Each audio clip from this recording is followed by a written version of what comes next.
Hi, are you ready to review the safe operation of doubles and triples?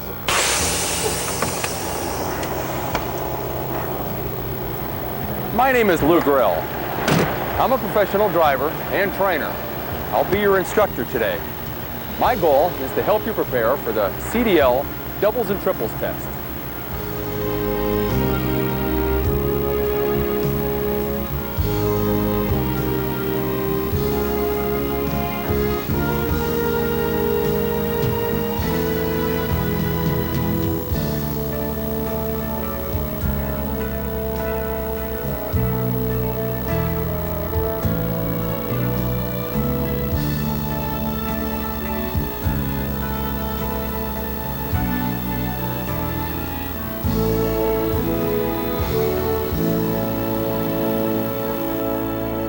Welcome to the video review of the CDL doubles and triples test. You've made a good choice in choosing this video. As a big rig driver, you need to have special knowledge and skills to drive doubles and triples safely. Under our national CDL rules, doubles and triples refer to rigs with 2 or 3 cargo trailers. The CDL rules requires drivers who operate doubles or triples to have an endorsement to their CDL in order to operate those vehicles. Only those drivers with a Class A CDL are eligible for this endorsement. You must pass the CDL doubles and triples test to receive the endorsement. The doubles and triples test is a written test. It measures what drivers need to know to safely drive rigs with 2 or 3 cargo trailers. So, if you want to pull double or triple trailers, you will need a state-issued endorsement to your CDL. This means you must pass the doubles and triples test, and that is the goal of this video, to help you prepare to pass the test. As a doubles and triples driver, this video is for you. So is the study book to be used with it. The video can be used with the doubles and triples test study book, or it can stand alone. One benefit of using the study book is that you can review everything covered in the video, plus receive help in answering 25 questions that may be asked on your state's test. And chances are your state will ask only 15 to 20 questions. But why not study them all? Plus, this gives you a good review of all the safe driving practices important to you. Now, here are some review strategies for using the video most effectively. 1. View the video part by part. The video is divided into parts to help you do this.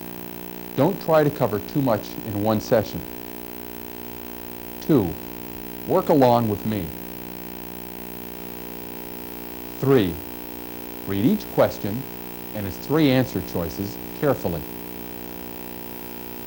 4. Stop your VCR and try to answer the question yourself first, before you let me answer it. 5. At the end of each part, stop the video and review in your study book the questions covered. It contains more review questions to study. Before we start, let's review what we are trying to do. The purpose of the video and study book is to improve your preparation for passing the test. To do this, we will be reviewing 14 safety concepts and a practice test question or 2 about each one of them. For more preparation, follow along with the study book and its illustrated review of 25 questions. You'll benefit and I'll achieve my goal. With your help, to make it easier for you to review, we'll divide the remainder of the video into parts. Each part will present the safety concepts covered by the test. Let's get started with part 1. Here are the concepts we'll cover. They are arranged in the same order in your study book. Trailer placement, special care with doubles and triples, crack the whip effect. Converter dollies. Our first is about trailer placement. When driving with more than one trailer, which trailer should be first behind the tractor? A, the shortest, B, the heaviest, C, the lightest.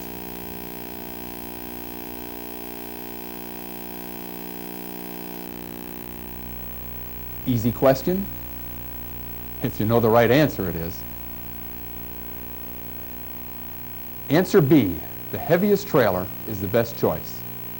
For safe handling on the road, the more heavily loaded trailer must always be in the first position behind the tractor. The lighter trailer should be in the rear. How about the trailers in the triples unit? Which of these trailers should be in the rear position of a 3-trailer rig? Trailer A, 9,000-pound load. Trailer B, 18,000-pound load. Or Trailer C, 24,000-pound load.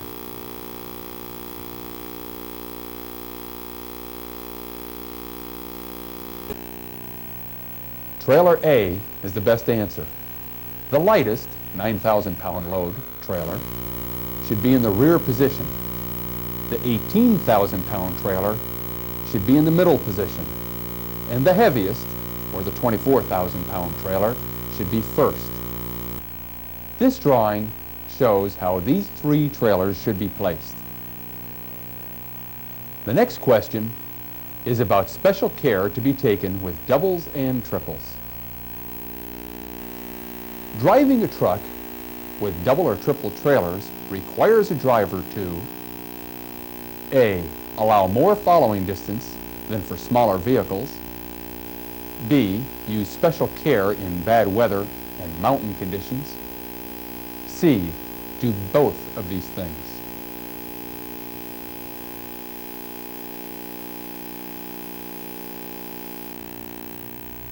Answer C is best because both A and B are true. Answers A and B are both true. This makes choice C the correct response. This question is concerned with both adverse driving conditions and managing space. Here's why. Managing space. Doubles and triples take up more space than other commercial vehicles. They are not only longer, but also need more space because they can't be turned or stopped suddenly. Allow more following distance. Make sure you have large enough gaps before entering or crossing the traffic. Be certain you are clear at the sides before changing lanes. Adverse driving conditions. In bad weather, slippery conditions, mountain driving, you must be especially careful if you drive double and triple bottoms. You'll have greater length and more dead axles to pull with your drive axles than other drivers. There's more of a chance for skids and loss of traction. Next is a question about the crack the whip effect. The crack the whip effect that troubles trucks with trailers is most likely to tip over. A, the rear trailer of a triple. B, the rear trailer of a double. C, a full trailer behind a truck.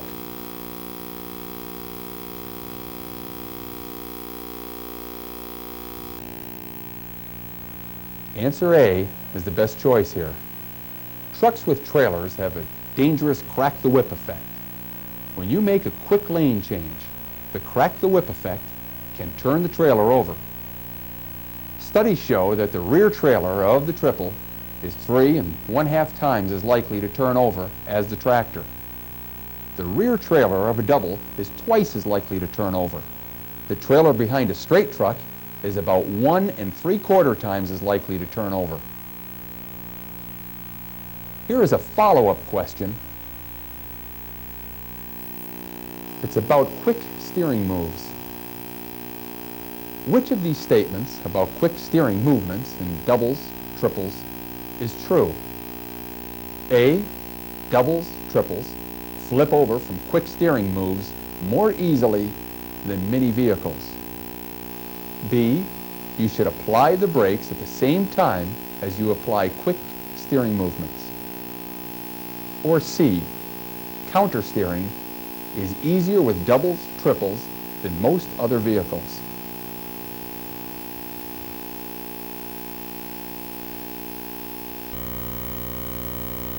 Answer A is true.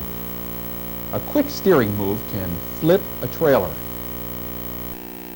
Now we have a converter dolly question. Converter dollies often do not have spring brakes. B, have little braking power because they are small. C, usually need a gland hand converter.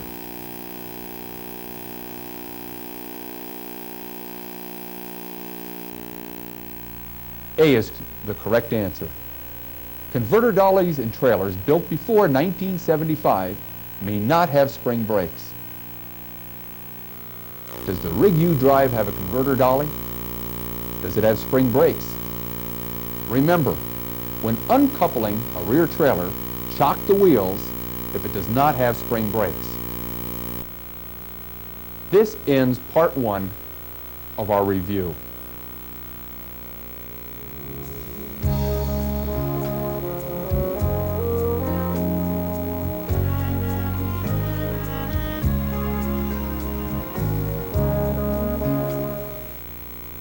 Here are the safety items we'll cover next. Pintle hooks, coupling, air supply, testing trailer brakes.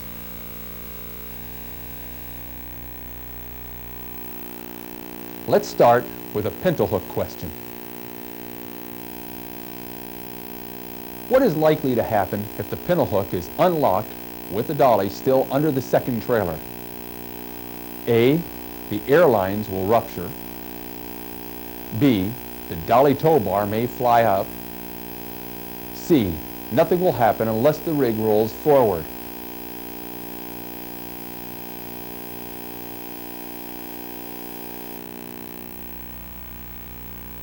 What is most likely to happen in this situation is that the dolly bar may fly up. For safety's sake, always check the pintle hook and safety chains. Next is a coupling question.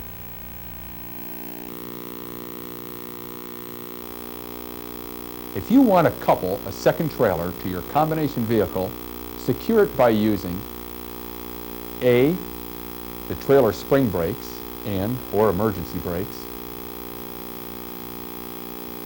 B, wheel chocks, or C, either of the above, if available.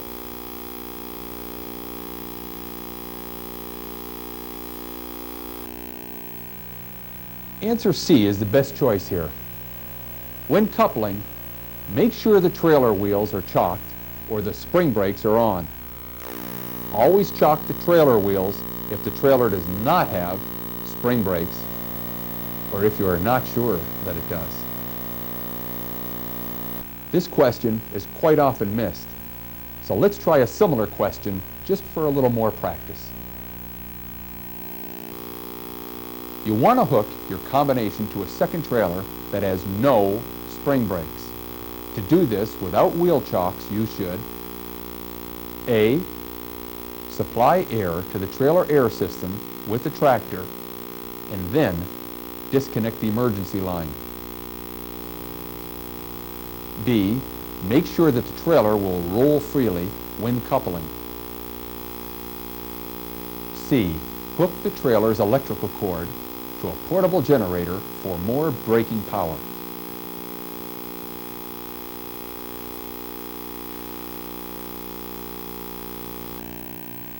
A is the correct answer. If the second trailer does not have spring brakes, drive the tractor close to the trailer. connect the emergency line, charge the trailer air tank, and disconnect the emergency line. This will set the trailer emergency brakes if the slack adjusters are correctly adjusted. Remember, chock the wheels if you have any doubt about the brakes. Next are 2 questions on air supply. Before you can supply air to the air tanks of a second trailer, you need to A. Close the shutoff valves at the rear of both trailers. B. Open the shutoff valves at the rear of both trailers. C. Open the shutoff valves at the rear of the first trailer and close the shutoff valves at the rear of the second trailer.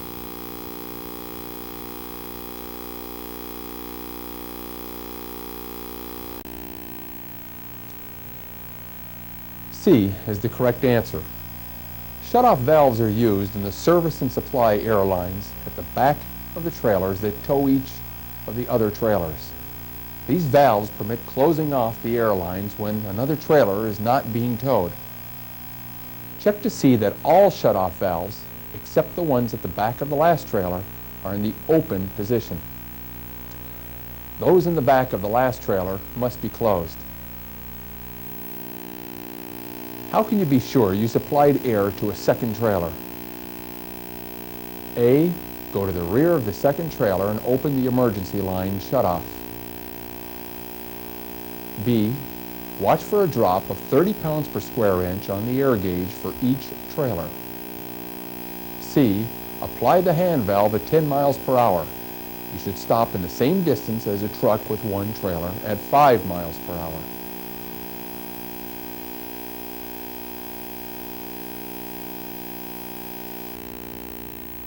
A is the correct answer. Check for air at the rear of the second trailer by opening the emergency line shutoff. If the air pressure isn't there, something is wrong and the brakes won't work. How about testing the trailer brakes? That's our next question.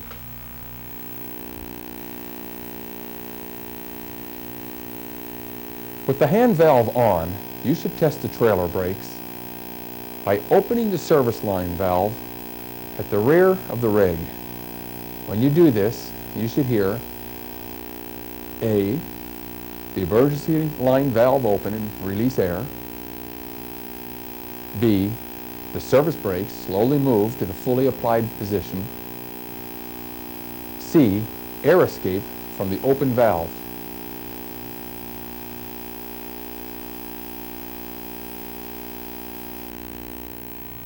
C is the correct answer. Use the trailer handbrake to provide air to the service line. Go to the rear of the rig, open the service line shutoff valve at the rear of the last trailer. You should hear air escaping. This shows the system is charged. You must have air all the way back for all of the brakes to work. This ends part 2 of our review.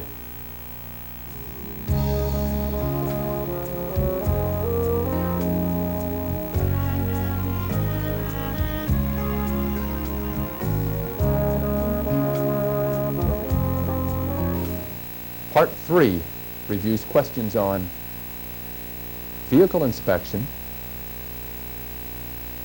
use of mirrors, managing space, emergency braking, skid control, safe driving practices. We lead off with a question on vehicle inspection. Follow along carefully as there are 2 blanks to be filled in. You are doing a walk-around inspection of a double or triple trailer rig. You should be sure that the converter dolly, air tank drain valves are blank and the pintle hook is blank. A, open, free. B, closed, latched. C, open, latched. Have you matched the answers correctly? During the walk-around, of a double or triple trailer rig, be sure the converter dolly air tank drain valves are closed and the pintle hook is latched. B is the correct answer. Our next question is about the use of mirrors. Some large trucks have convex or spot mirrors. These mirrors, A, are against the law in most states, B, make things look smaller and farther away than they really are, C, do not need to be checked as often as flat mirrors because they show a large area.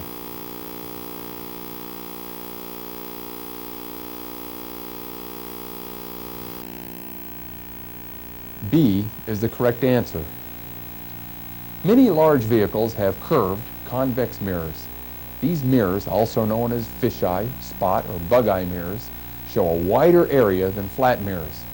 This is often helpful, but everything appears smaller in a convex mirror than it would if you were looking at it directly. As we all know, managing the space around us is always a problem. Besides the front space to the front and back and sides, there's the size under and overhead to worry about. The question which follows deals with our space to the side. Which of these statements about managing space to the sides is true? A, always keep your vehicle to the right side of your lane. B, high winds are not a problem for doubles and triples. C, you should avoid traveling next to others when possible.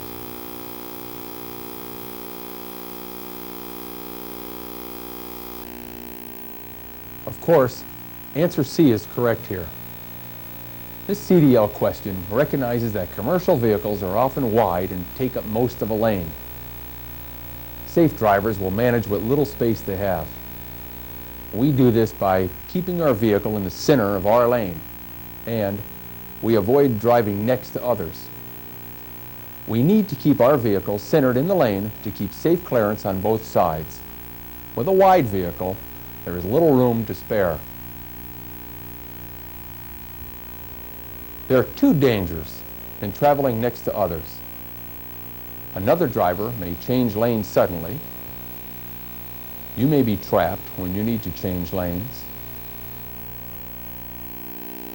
This next question is on emergency braking.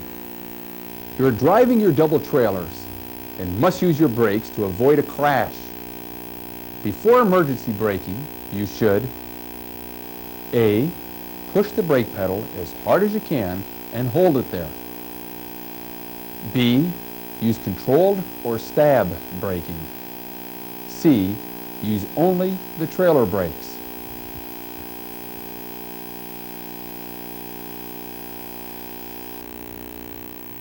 B is the correct answer. We should brake in a way that we will keep our vehicle in a straight line and allow us to turn if needed. We can use either the controlled braking method or the stab braking method. Let's explain each method. Controlled braking. With this method, you apply the brakes as hard as you want without locking the wheels. Keep the steering wheel movements very small while you are doing this. If you need to make a larger steering movement, or if the wheels lock, release the brakes. Put on the brakes again as soon as you can. Stab braking. Apply your brakes hard. Release the brakes when the wheels lock up. As soon as the wheels start rolling, put on the brakes fully again. It can take up to 1 second for the wheels to start rolling after you release the brakes. If you put the brakes on again before the wheels start rolling, the vehicle will not straighten out. Do not jam on the brakes. Emergency braking does not mean pushing down on the brake pedal as hard as you can. That will only keep the wheels locked up and cause a skid. If the wheels are skidding, you cannot control the vehicle. Emergency braking means applying the brakes as hard as you need without skidding. This leads to questions on skid control. The best way to stop all skids is to A. Restore traction to the tires. B. Use a stab or controlled braking. C. Counter steer and accelerate.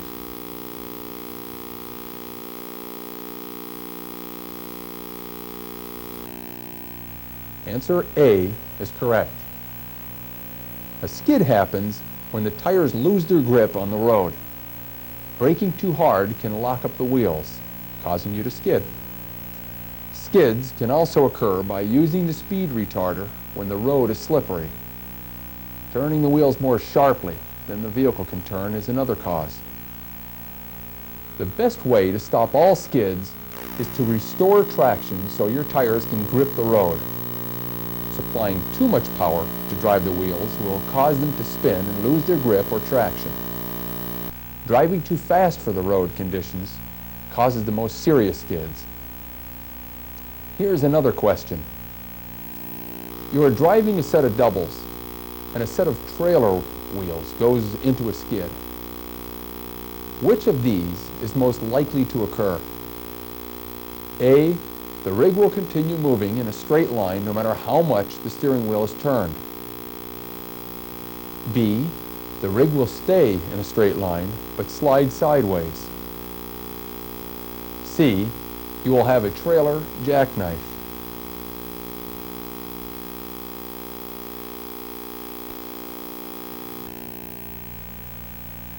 C is the correct answer here. When the wheels of a trailer lock up, the trailer will tend to swing around. This is more likely to happen when the trailer is empty or lightly loaded. This type of jackknife is often called a trailer jackknife. The last part of this video deals with safe driving practices. A doubles and triples test will have several general safety questions. They are similar to those found on the CDL general knowledge test, but in this case you will need, or they will apply to doubles and triples. Here's the first one. Empty trucks, A, require shorter stopping distance than full ones. B, may have poor traction due to the bouncing and wheel lockup. C, are the easiest to stop since there is no cargo.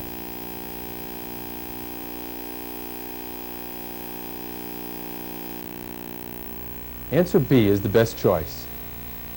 The brakes, tires, springs, and shock absorbers on heavy vehicles are designed to work best when the vehicle is fully loaded. This explains why empty trucks require greater stopping distances. They have less traction. They can bounce and lock up their wheels. This gives much less braking power. This takes us to two important questions on following distance.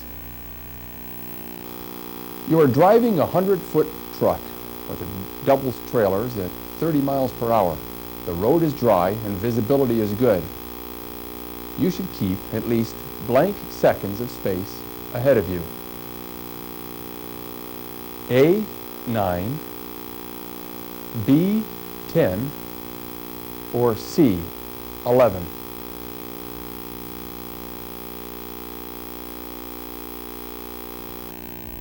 B is the correct answer. The question is about the safe space in front of you. One good rule says you need at least 1 second for each 10 feet of vehicle length at speeds below 40 miles per hour. For a 100-foot double rig at 30 miles per hour, you should have at least 10 seconds of space between you and the vehicle ahead. Let's repeat the rule. It's a good rule to follow. Allow at least 1 second of space ahead for each 10 feet of vehicle length at speeds below 40 miles per hour. Now the next question involves a higher speed. You are driving a 100-foot twin-trailer combination at 50 miles per hour. The road is dry and visibility is good. You should keep at least blank seconds of space ahead of you. A, 9, B, 10, or C, 11.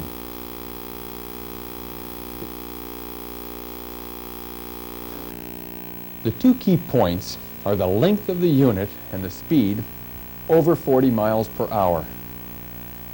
Answer C is correct. Here's why. The safe space rule says you should leave at least 1 second of space for each 10 feet of vehicle length at speeds below 40 miles per hour. At greater speeds, you must add 1 more second for safety. With a 100-foot twin trailer, at 50 miles per hour, you will need 10 seconds plus 1 second for a total of 11 seconds of space in front. Here's the rule again. Remember that at speeds over 40, you add 1 more second of space for safety. Now the next question.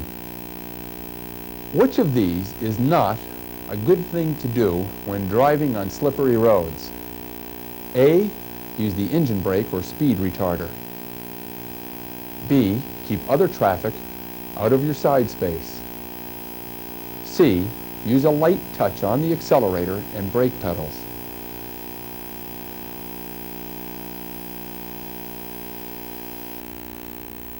Answer A is the correct answer.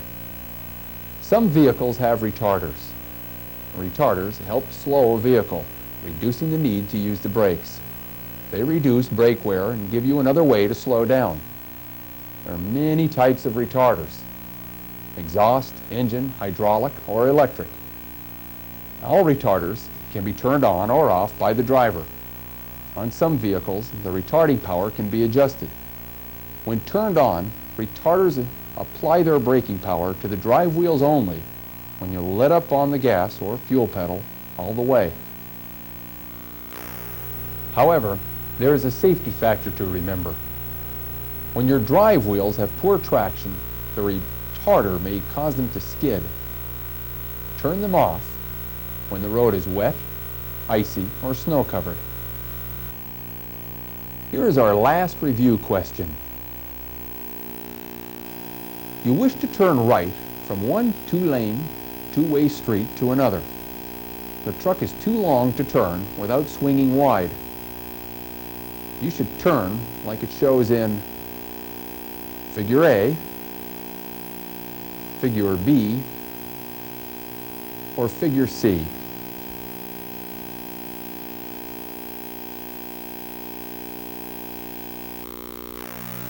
Here are the 3 answer figures. Let's repeat the question. How should you make your turn? Let's examine each choice. Do not turn wide to the left as you start the turn. Figure A. The driver of another vehicle may think you are turning left and try to pass you on the right. And this could cause you to crash into another vehicle as you complete your turn. Answer A is incorrect. Answer B is correct. If you are driving a truck or bus that cannot make a right turn without swinging into another lane, turn wide as you complete your turn. This is shown in Figure B. Figure C is dangerous and illegal. You're in the wrong lane. You and I know that you must turn slowly on right turns to give yourself and others more time to avoid problems. However, there is another piece to this question. What if there are 2 turning lanes? In this case, use the leftmost turning lane. This ends our video review of the CDL doubles and triples test. I hope you have found this video review helpful. A review of your study book will be helpful also. Remember, It contains all of the questions found in this video plus other helpful material. Good luck with your CDL tests, and thanks for joining us.